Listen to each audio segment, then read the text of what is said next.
샬롬, 샬롬, 샬롬, 샬롬. 모두 샬롬. 한 주간도 평안하셨습니까? 오늘 6월의 마지막 주일, 하나님의 평안으로 먼저 인사드립니다. 한 주간 너무 더웠습니다. 건강 상하시지 않도록 늘 조심하시고 영육간에 강건하시기를 간절히 소망합니다. 오늘 저희 살아나서 살리는 교회에서는 계속해서 사도행전 강해가 진행됩니다.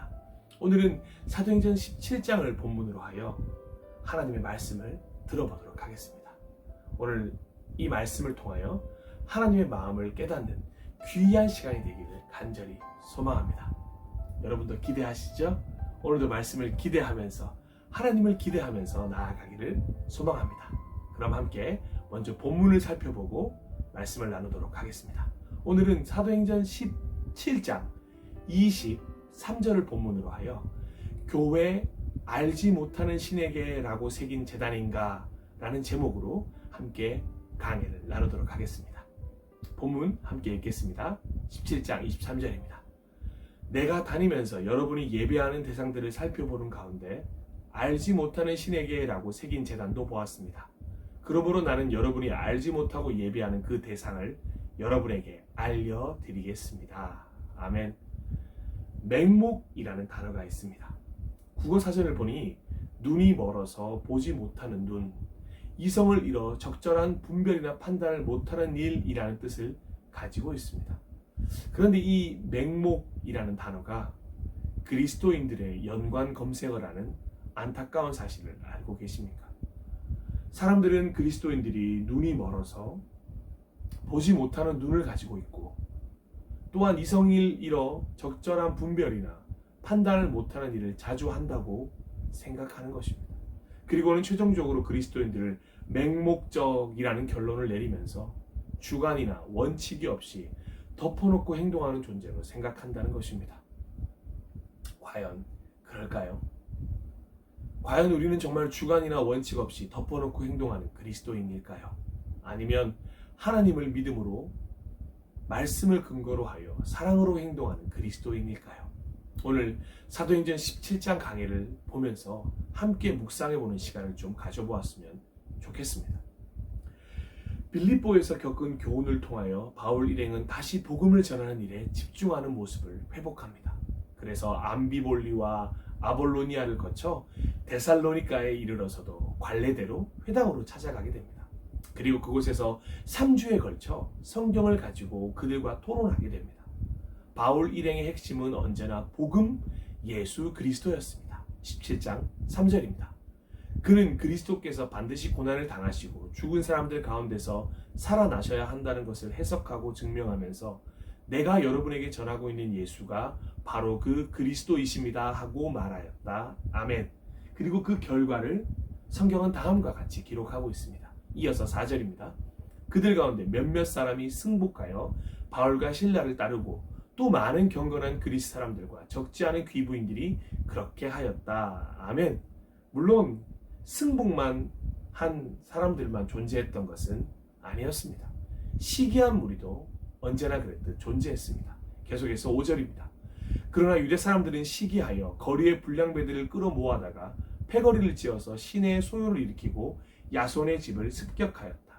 그리고 바울 일행을 끌어다가 군중 앞에 세우려고 찾았다. 아멘. 여기에서 성경에 등장하는 또 한 명의 언성 히어로를 만날 수 있습니다. 바로 야손입니다. 영어 이름으로 제이슨입니다. 그의 이름은 치료하는 자, 돌보아주는 자라는 의미를 가지고 있습니다. 지금도 외국에서는 바울, 폴, 베드로, 피터, 요한, 존과 같이 흔히 지어지는 이름 중 하나입니다. 그만큼 이 야손은 많이 알려지지는 않았지만 바울에게는 큰 동역자였습니다. 바울은 훗날 로마서를 기록하면서 야손을 이렇게 소개합니다. 로마서 16장 21절입니다.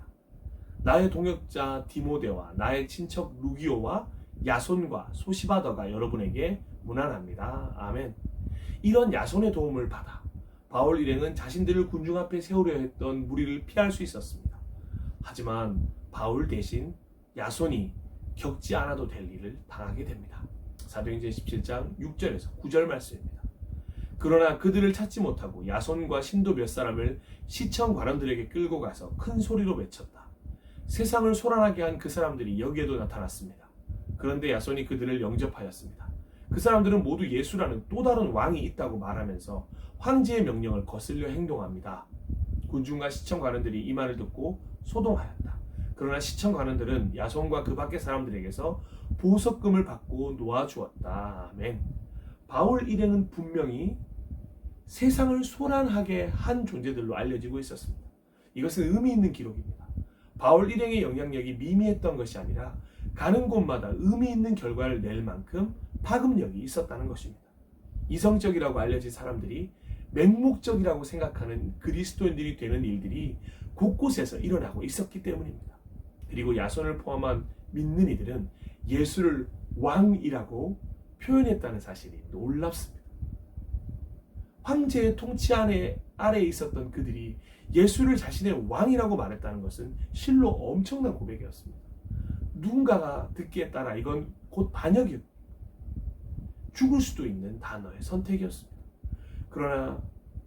그러니 데살로니가 군중과 시청 관원들이 소동하는 것은 당연한 결과였습니다. 그런데 다행인지 모르지만 시청 관원들은 반역이라는 단어를 쓸 만큼 로마 황제에게 충성하는 사람들은 아니었던 것 같습니다. 야손과 그 밖의 사람들에게 보석금을 요구했고 다행히 보석금을 주자 노임을 받게 되었습니다. 풀려난 야손은 곧바로 피해 있던 바울과 실라를 베레아로 보내게 됩니다. 더 많은 이들이 복음을 들을 수 있도록 자신에게 어려움이 생기더라도 도운 야손은 정말 멋진 그리스도인입니다. 우리 교회 안에 많은 야손이 있었으면 좋겠습니다. 더 많은 이들이 복음을 들을 수 있도록 자신의 손해를 기꺼이 기쁘게 감당하는 이가 저부터 되도록 하겠습니다. 바울과 실라는 그렇게 베레아에 가서도 동일하게 회당에 들어갑니다. 회당에 들어갈 때 꽤 긴장하지 않았겠습니까? 여기서도 동일한 일이 일어나면 어떡하지? 고민도 있었을 것입니다. 하지만 성경은 다음과 같이 기록하면서 바울과 실라를 안심시킵니다. 사도행전 17장 11절에서 12절입니다. 베레아의 유대 사람들은 데살로니가의 유대 사람들보다 더 고상한 사람들이어서 아주 기꺼이 말씀을 받아들이고 그것이 사실인지 알아보려고 날마다 성경을 상고하였다. 따라서 그들 가운데서 믿게 된 사람이 많이 생겼다. 또 지체가 높은 그리스 여자들과 남자들 가운데서도 믿게 된 사람이 적지 않았다. 아멘. 여기서 고상한 사람들이라고 표현된 구절은 공동 번역으로 보면 마음이 트인 사람들입니다. 소위 오픈 마인드였다는 것입니다. 어떤 편견이나 전 이해 없이 자신이 듣기에 옳다고 생각하면 그대로 받아들이는 사람들이 베레아에 많이 있었다는 것입니다. 하지만 이 기쁨도 잠시 데살로니가에서 자신을 괴롭히던 이들이 베레아까지 찾아오게 됩니다. 그리고 또 무리를 선동합니다. 또 소동이 벌어집니다. 바울 일행을 통해 각 도시마다 이런 일이 생길 때마다 자꾸만 예수님의 말씀이 떠오릅니다. 바로 이 말씀 말입니다. 누가복음 12장 51절에서 53절 말씀입니다. 너희는 내가 세상에 평화를 주러 온 줄로 생각하느냐? 내가 너희에게 말한다. 그렇지 않다. 도리어 분열을 일으키러 왔다. 이제부터 한 집안에서 5 식구가 서로 갈라져서 셋이 둘에게 맞서고 둘이 셋에게 맞설 것이다. 아버지가 아들에게 맞서고 아들이 아버지에게 맞서고 어머니가 딸에게 맞서고 딸이 어머니에게 맞서고 시어머니가 며느리에게 맞서고 며느리가 시어머니에게 맞서서 서로 갈라질 것이다. 아멘. 처음엔 참 이해가 가지 않는 구절이었습니다. 하지만 실로 복음이 들어가는 곳마다 이런 일들이 일어나는 것이 당연하다고 조금씩 이해가 가기 시작했습니다. 복음을 받아들이는 이와 받아들이지 않는 이들 사이의 간극은 참으로 큽니다. 그래서 복음을 받아들이는 이가 먼저 그 간극을 좁힐 수 있는 노력을 해야 하는 것이 당연한 것 아니겠습니까? 맞서고 갈라진 채로 두어서는 안 됩니다. 복음을 받아들이는 이가 먼저 행동해야 맹목적인 그리스도인이 되지 않는 것입니다. 예수님께서도 이렇게 또한 말씀하셨습니다. 마태복음 5장 44절입니다. 그러나 나는 너희에게 말한다. 너희 원수를 사랑하고 너희를 박해하는 사람을 위하여 기도하여라. 아멘. 이 소동을 통해 또다시 바울 일행은 자리를 옮겨야 했습니다. 그런데 이상하게도 바울만이 떠나게 됩니다. 실라와 디모데는 베레아에 남게 되었습니다. 아마도 베레아에서 믿게 된 신자들을 가르쳐야 할 필요성이 있었고 얼굴이 더 많이 알려진 바울만이 피해 나온 것이라 생각해 볼 수 있습니다. 그렇게 홀로 떠난 바울은 아테네까지 가게 됩니다. 바울은 자신을 아테네까지 인도해 준 사람들에게 실라와 디모데도 할 수 있는 대로 빨리 이곳으로 와달라는 자신의 말을 전해달라고 부탁했습니다. 그래서 그들은 다시 베레아로 향하게 되었습니다. 이제 정말 바울 홀로 남았습니다. 선교여행에서 처음으로 혼자가 되었습니다. 하나님께서 이렇게 하신 분명한 이유가 있을 것입니다. 아마도 이 아테네에서 엄청난 한판이 바울을 기다리고 있는 듯 합니다. 전운이 감도는 순간입니다. 그럴 때 성경은 이렇게 기록됩니다. 사도행전 17장 16절입니다. 바울은 아테네에서 그들을 기다리고 있는 동안에 온 도시가 우상으로 가득 차 있는 것을 보고 격분하였다. 아멘. 지금도 그렇지만 아테네에는 정말 많은 신이 있습니다. 신들의 고향입니다. 온 도시가 실로 자신들이 믿는 신들로 가득 찬 우상의 도시였습니다.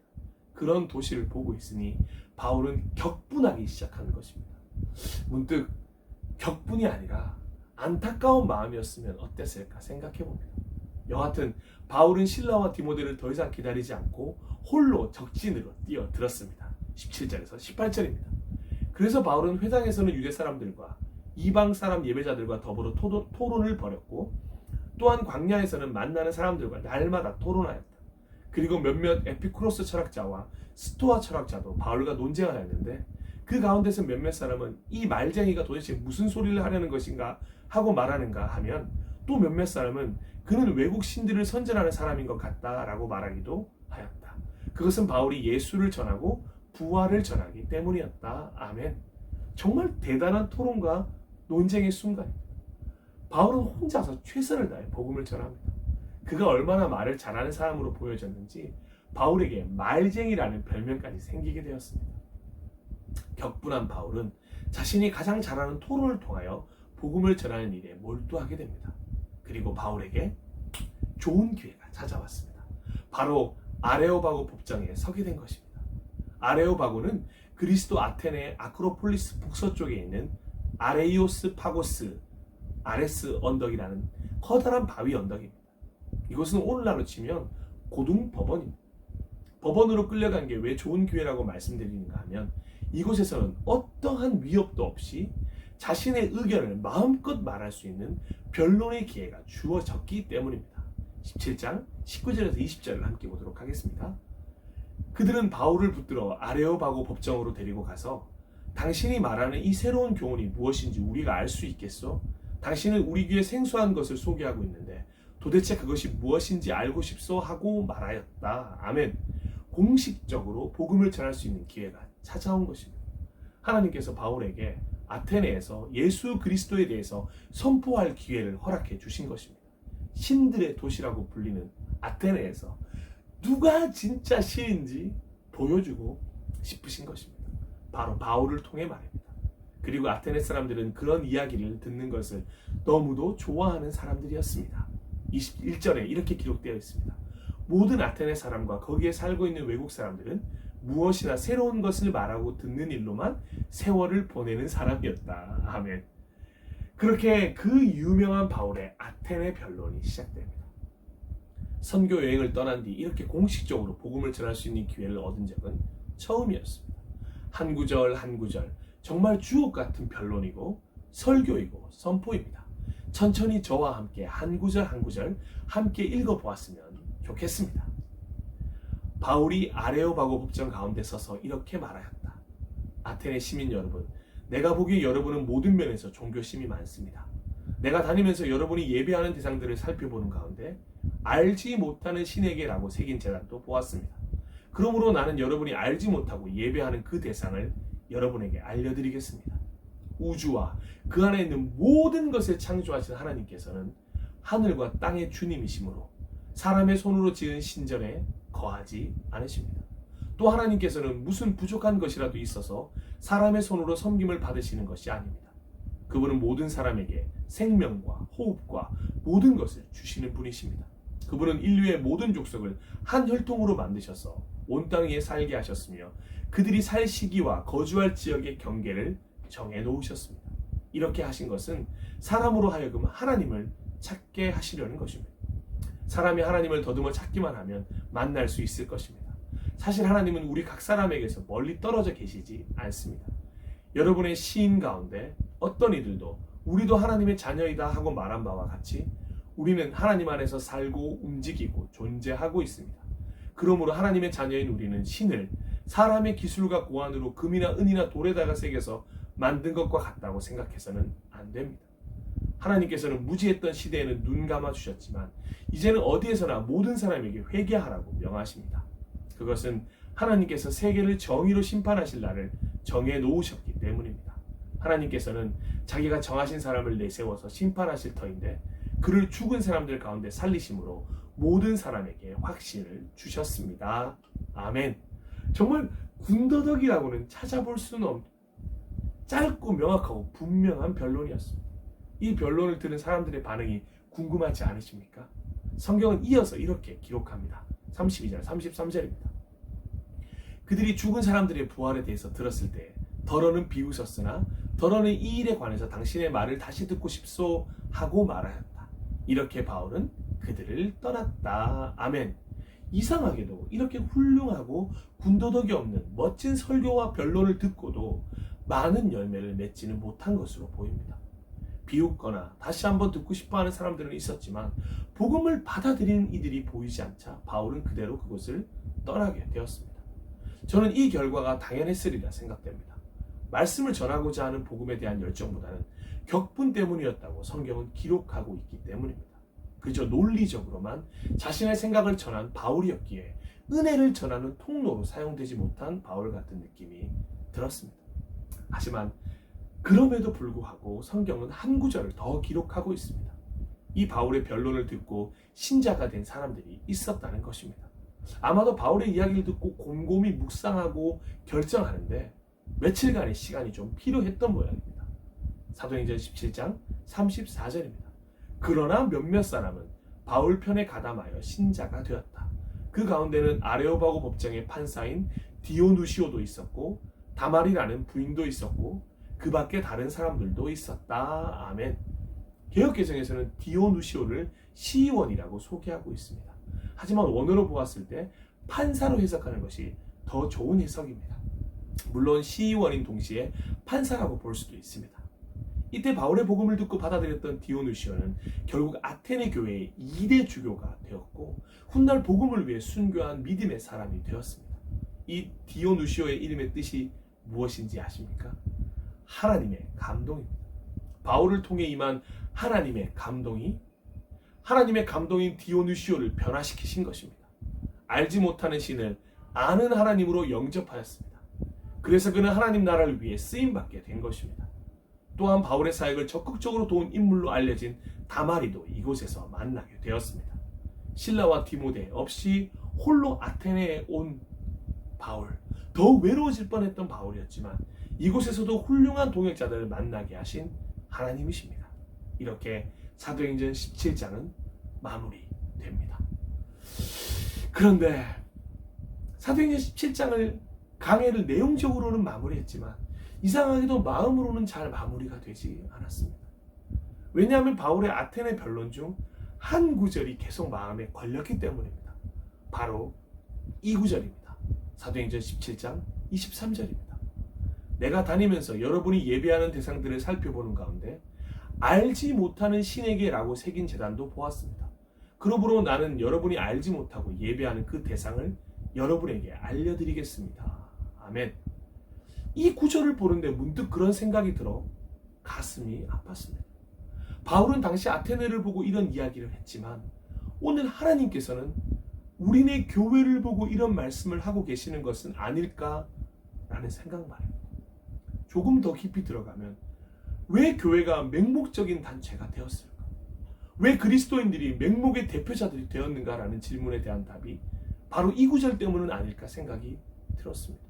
혹시 현재 2021년 6월 마지막 주일을 보내고 있는 우리 그리스도인들이 혹시라도 알지 못하는 신에게 예배드리고 있는 것은 아닐까 생각이 들었기 때문입니다. 알지 못하는 이란 헬라어는 아그노스토입니다. 이 헬라어는 영어로 to an unknown으로 해석되는 신약에 딱 한 번만 등장하는 단어입니다. 이 단어야말로 맹목을 가장 잘 설명하는 단어라고 볼 수 있습니다. 알지 못하는 신에게 예배하는 이들은 전 세계의 아테네 사람들 중 일부를 제외하고는 아무도 없었습니다. 그 신이 누구인지를 알아야 예배할 수도 있기 때문입니다. 그 신이 어떤 신인지도 모르는데 어떻게 그 신에게 예배를 드릴 수 있겠습니까?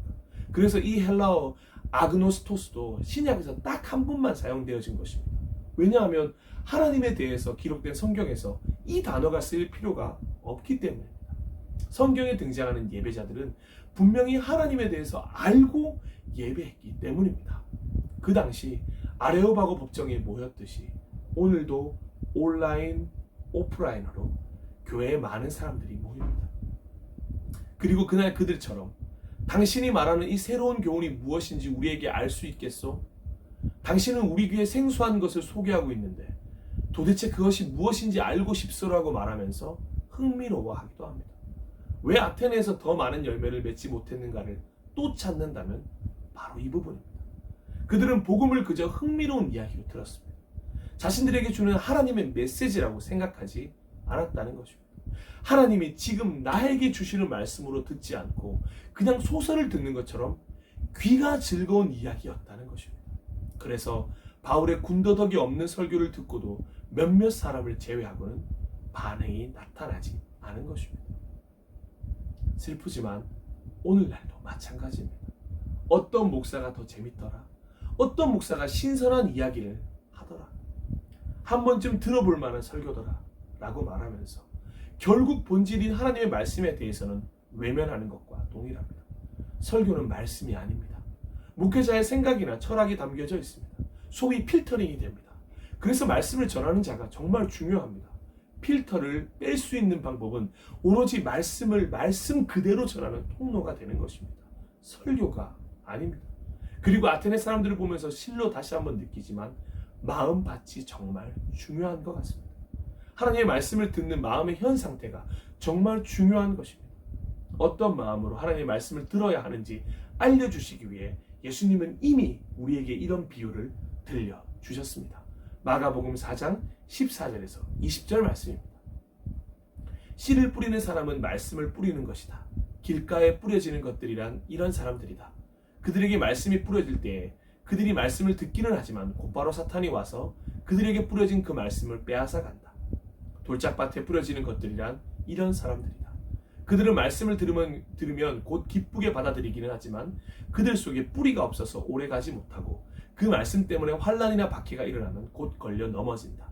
가시덤불 속에 뿌려지는 것들이란 달리 이런 사람들을 가리키는데 그들은 말씀을 듣기는 하지만 세상의 염려와 재물의 유혹과 그 밖에 다른 일에 욕심이 들어와 말씀을 막아서 열매를 맺지 못한다. 좋은 땅에 뿌려지는 것들이란 이런 사람들이다. 그들은 말씀을 듣고 받아들여서 30배, 60배, 예 맞습니다. 100배의 열매를 맺는다. 아멘. 아테네 사람들은 돌짝밭도 되지 못했습니다. 그저 길가밭이었습니다. 하나님의 말씀을 듣고는 있지만 뿌리 내리지도 못하고 빼앗겨버린 것입니다. 하나님의 말씀을 공식적으로 선포할 수 있는 너무도 좋은 기회였지만 그 말씀을 듣는 이들은 흥미 이외에는 아무 마음도 없었다는 것을 알 수 있습니다. 그래서 그들은 알지 못하는 신에게 예배할 수 있었던 것입니다. 그들에게 흥미에 불과했기 때문입니다. 그들에게 신앙은 취미였고 놀이였습니다.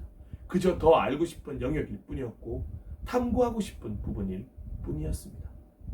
그렇다면 과연 오늘 우리의 모습은 어떠할까요? 신앙은 취미이고 놀이일까요? 한번 스스로에게 질문해 보시기 바랍니다. 과연 나는 하나님에 대해서 알고 있는가? 하나님이 누구인지, 예수 그리스도가 누구인지 알고 예배드리고 있는 것인가? 하나님에 대해서 알기 위해서는 설교만 들어서는 부족합니다. 하나님에 대해서 소개한 책을 읽는다고 알 수 없습니다. 지름길은 바로 말씀을 읽는 것입니다. 성경을 통하여 하나님이 누구인지 발견해야 합니다. 말씀을 통하여서 우리에게 예배를 요구하시는 하나님이 어떤 분이신지, 왜 예배를 요구하시는지 분명히 깨달아야 합니다. 하나님이 도대체 누구인지 알고자 하는 마음이 있어야 한다는 것입니다. 그저 흥미를 위해서 신앙을 가진다면 결코 말씀을 보지 않습니다. 말씀을 보지 않으면 하나님에 대해서 알 수 없습니다. 예수님에 대해서 결코 알 수 없습니다. 그 결과 결코 제대로 된 예배를 드릴 수 없게 되는 것입니다. 그리고 결국엔 교회가 알지 못하는 신에게라고 새긴 제단이 될 수밖에 없는 것입니다. 우리의 마음밭을 점검해 보아야 할 때입니다. 좋은 땅이 아니어도 괜찮습니다.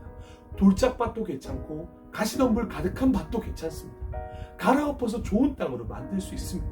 하지만 오늘 예배를 드리고 있는 우리의 마음밭이 길가밭이라면 이건 좀 심각하게 생각할 수 있어야 합니다.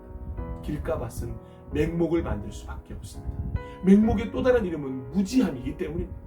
하나님에 대해서 잘 모르기 때문에 하나님에 대해서 제 멋대로 이해하게 됩니다. 그리고 제 멋대로의 신앙을 가지게 되는 것입니다.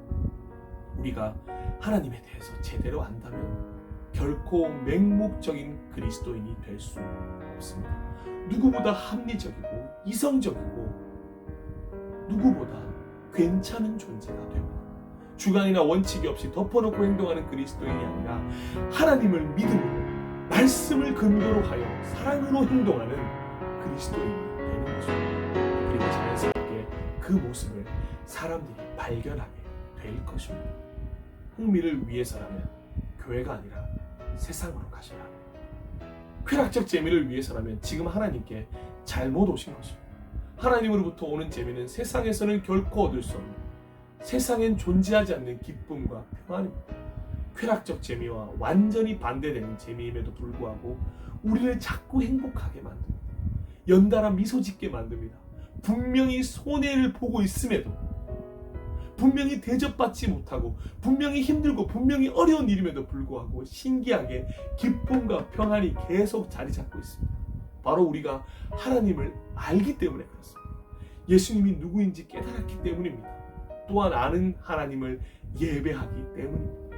이미 사랑으로 이 땅에 오신 예수 그리스도를 믿기 때문입니다. 알지 못하는 신에게서는 결코 이 기쁨과 평안을 경험할 수 없는 것입니다. 교회는 결코 알지 못하는 신에게라고 새긴 제단이 되지 말아야 합니다. 그리스도인들은 결코 알지 못하는 신을 예배하는 존재가 되어서는 안 됩니다. 우리는 하나님에 대해서 알아야 합니다. 그래서 마땅히 말씀 앞으로 가야 합니다. 지금도 늦지 않았습니다. 결코 늦지 않았습니다. 오히려 지금의 시작이 실로 멋진 믿음의 모험이 될 것입니다. 사도행전 17장 강해를 마무리하겠습니다. 강해를 마무리하면서 마지막으로 구약 느헤미야에 등장하는 말씀을 함께 나누도록 하겠습니다. 길고 긴 포로 생활과 방랑 생활을 거치면서 오랫동안 말씀을 읽지 않고 하나님을 잊어버리고 잃어버렸던 이스라엘 백성에게 느헤미야는 바로 이 방법을 선택했습니다. 알지 못하는 신에게라고 새긴 제단이 되지 않도록, 알지 못하는 신을 예배하지 않도록 하나님은 느헤미야에게 이런 방법을 알려주셨습니다. 오늘 남은 주일 이 말씀을 함께 묵상하며 보내면 어떨까요? 그래서 지금 내 마음밭도 점검해 보시고 수많은 질문들에 스스로 답해 보시는 귀한 시간이 되시길 소망하며 축복합니다. 느헤미야 8장 1절에서 3절 말씀입니다. 모든 백성이 한꺼번에 수문 앞 광장에 모였다. 그들은 학자 에스라에게 주님께서 이스라엘에게 명하신 모세 율법책을 가지고 오라고 청하였다. 7째 달 초하루에 에스라 제사장은 율법책을 가지고 회중 앞에 나왔다. 거기에는 남자든 여자든 알아들을 만한 사람은 모두 나와 있었다. 그는 수문 앞 광장에서 남자든 여자든 알아들을 만한 모든 사람들에게 새벽부터 정오까지 큰 소리로 율법책을 읽어주었다. 백성은 모두 율법책 읽는 소리에 귀를 기울였다. 아멘. 함께 잠시 기도하겠습니다.